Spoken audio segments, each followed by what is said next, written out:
But it will take time sir. जो हमारी vehicles sir जो है वो डैमेज हुई है, कमर्शियल नॉन कमर्शियल वो लगभग 100 के करीब है।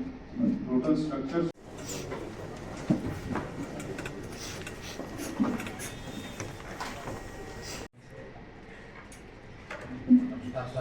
रोशन लाल एडीजी से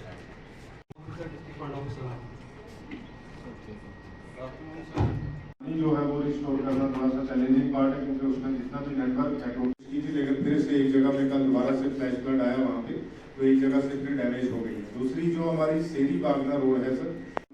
जो राशन है वो भी बोरों पे लेके जा रहे हैं सर, और जो स्कूली बच्चे हैं क्योंकि वहाँ पे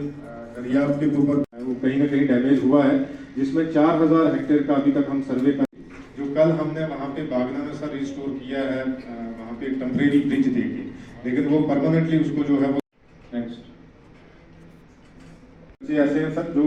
कैंप्स में और इन एरियाज में अभी भी लगा हुआ है सर, वहाँ पे ये बच्चे एग्रीकल्चर का हुआ है, सेरिकल्चर के 2-3 पॉइंट्स हैं हमारे यहाँ पे,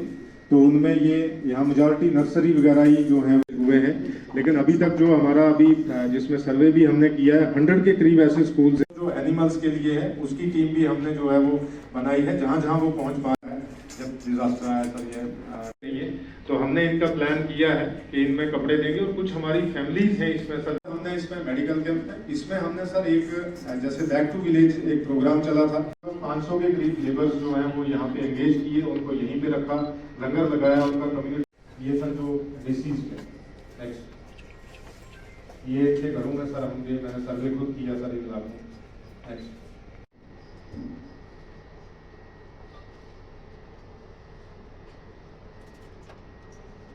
जब हमने इसका सर्वे किया तो हमने ये 24 आवर्स के अंदर, तो कल भी दोबारा लगभग 5 घंटे के बाद इसको हमने रिस्टोर किया, तो अभी 2 वे ट्रैफिक हम इसको चला रहे हैं। नेक्स्ट जो कुछ भी करने की जरूरत। और मुझे पूरा विश्वास है कि हमारी जम्मू कश्मीर की सरकार भी इस क्लाउड बर्स्ट के लिए एक अच्छा पैकेज करेगी। करता हूं मैं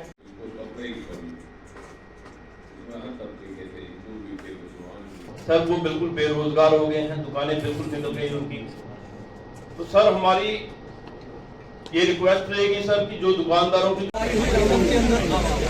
यहाँ पे अगर जिला इंतजामिया ने कोशिशें बड़ी की उनको राहत पहुँचाने के लिए सरकारी तरफ से क्या कुछ आज लोग जो है उम्मीद करेंगे? तारीफ की काबिल है, क्योंकि एकदम एक इस तरह का वाक़या हुआ और एकदम एक संकट आया जिसकी किसी ने अनुमान ना था, किसी को मालूम ना था, और इतने बड़े स्केल पे उसके बावजूद भी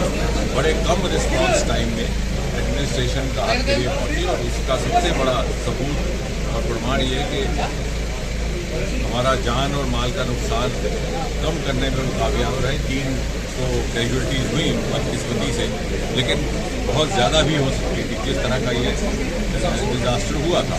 तो और साथ ही साथ सिविल सोसाइटी ने, हमारे चुने हुए नुमाइंदे, हमारे शहरदार, हमारे डीडीसी, हमारे एमएलए, हमारे व्यापार मंडल, उन सब ने भी एक सुर में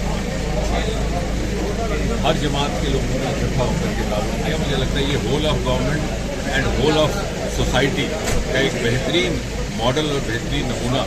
रामबन के माशरे, रामबन के समाज ने पेश किया है। तो बाकी जो राहत के काम है वो जारी है। कुछ एक दिक्कतें थी, लेकिन यूपी सरकार की ओर से भी और मरकजी सरकार की ओर से भी पूरी तरह से इनको सहयोग और ताउन दिया जा रहा है। कुछ एक जो लोगों के घर चले गए, मकान चले गए, उनको दोबारा रिहेबिलिटेट करने के लिए कुछ प्लॉट्स देने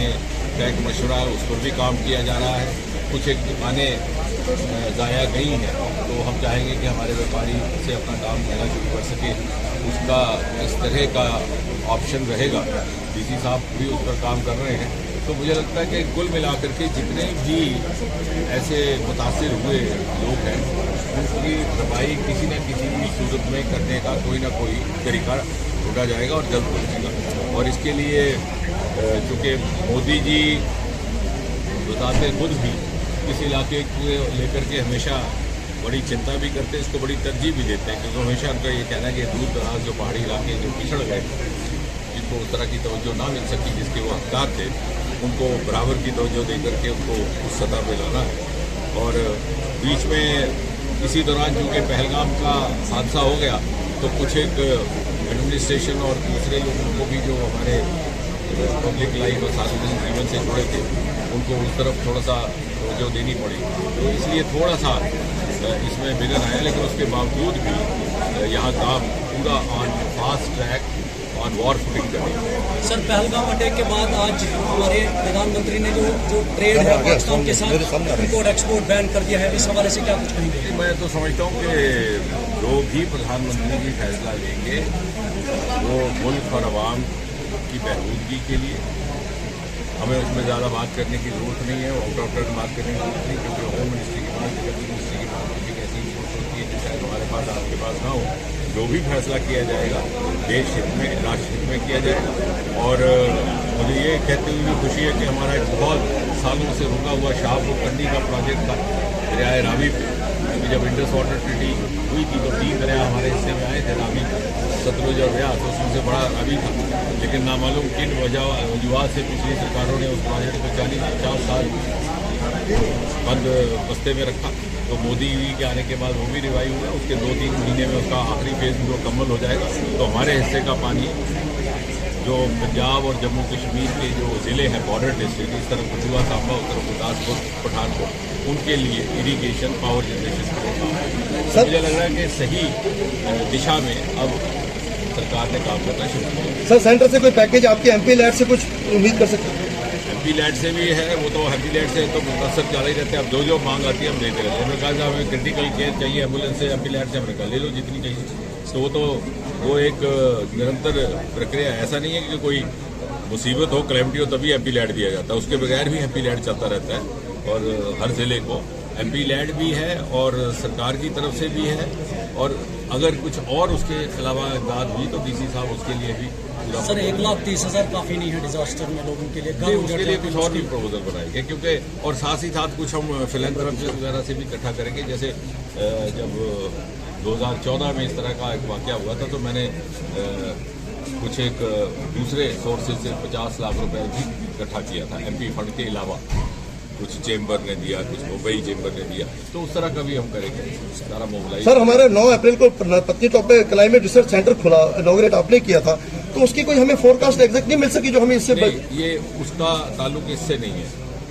उसका ताल्लुक है हवा और वाटर के मॉइस्चर पर। इसके लिए वो भी आपने अच्छा किया ये सवाल पूछा। हम आज भी बात हो रही थी, एक प्लान कर रहे हैं कि हम बनिहाल के इलाके में एक early warning system weather forecast का बिल्कुल मॉडर्न तरीके का यहाँ पर स्टैब्लिश किया जाए। बल्कि ये हादसा होने से पहले ही उसको लेकर के मशवरा जारी था, क्योंकि मेरी ख्वाहिश थी दिल्ली के यहाँ पर इस तरह का हो, और उसको लेकर के डीसी साहब के साथ बातचीत चल रही थी, लेकिन डीसी साहब मसरूफ हो गए इन दिनों में। मुझे लगता है सोमवार को एक और मीटिंग रखी गई है, तो बहुत जल्द वो सारे इलाके को केटर करेगा। और इसी तरह से अर्थक्वेक को लेकर के हमारा उधमपुर में स्टेशन बना तो वो, लेकिन जो आप कह रहे हैं उस सहूलियत के लिए बरहाल के इलाके में जल्दी हम कोई, क्योंकि मिशन मौसम जो मोदी जी ने शुरू किया था उसके तहत ही आधुनिक किस्म का एक यंत्र वहाँ पे स्टैब्लिश किया गया। सर, ये एक स्पेसिफिक एरिया में क्लाउड बस्ट हुए और बाकी कहीं इतनी ज्यादा नहीं हुए, तो इसके लिए कोई साइंटिस्ट से कोई कराई? बिल्कुल हाँ, अब इसके लिए भी मैंने डीसी साहब से कहा है कि एक जियोलॉजी सर्वे ऑफ इंडिया की हम टीम यहाँ भेजेंगे और ये शनाख्त करें कि कौन कौन से लैंडस्लाइड प्रोन एरियाज हैं, ताकि दोबारा इसकी रोकथाम की जा सके। मेरा आपके जरिए माशरे समाज से भी ये अपील है कि वो इसमें ताउन करें, क्योंकि 2014 के बाद क्या हुआ था कि तब भी हमने जियोलॉजी सर्वे जब टीम लाई तो जहाँ अल्टरनेटिव उन्हें जगह दी गई रिहेबिलिटेट करने के लिए, हमारे लोग वहाँ जाने को तैयार नहीं, बावजूद इसकी कि वो खतरे की जगह थी। उनको कहा भी गया कि यहाँ दोबारा, ये तो खुदा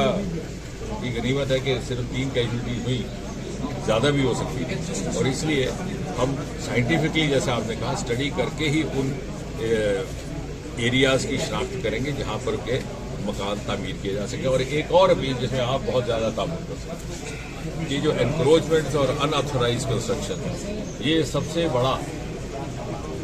कारण है, वजह है ये सारे इस तरह की जहाँ संकट आती है। कई बार नाला बंद कर दिया जाता है, कई बार दरिया